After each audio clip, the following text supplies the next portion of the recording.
The brain is a machine that automatically processes information.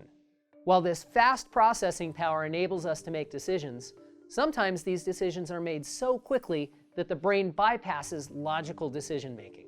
In the behavioral economics book Nudge, Richard Thaler and Cass Sunstein explore how our brains process information. In the book, readers are presented with two tables and asked which one is narrower.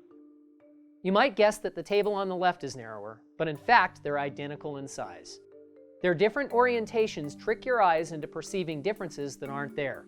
In the past, having vision highly attuned to differences may have had evolutionary benefits, like discerning an edible berry from a poisonous berry.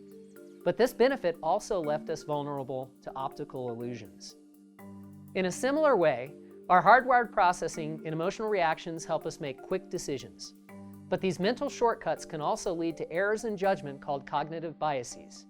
And cognitive biases can sometimes cause investors to make irrational financial decisions. For example, here's a coin toss. If it's heads, you lose $100.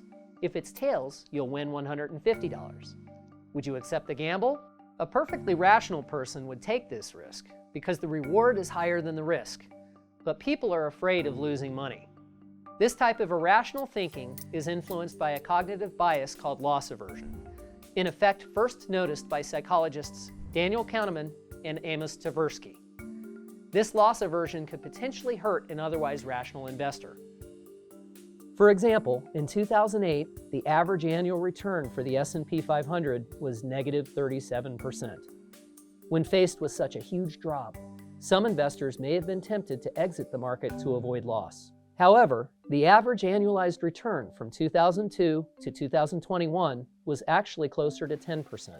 The loss-averse investor who exits the market during a negative year in an attempt to avoid more losses will likely miss out on long-term gains. Even if these investors enter the market again after a downturn, they may not be able to catch up to the investor who stayed invested.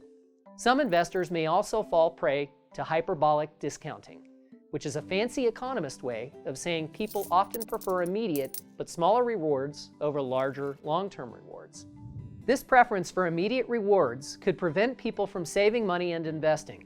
For some people, it's more tempting to spend the extra $100 in their pockets today than wait for compound interest to potentially grow that money over time. These types of cognitive biases are part of being human. To help, there are some strategies you can use. One way to avoid hyperbolic discounting and save more is by setting up automatic contributions to your accounts. And to curb loss aversion, focus on long-term results to avoid exiting the market too early. A systematic plan with a predefined timeline for rebalancing and withdrawing can help you stay focused on long-term goals and take psychology and emotions out of the equation.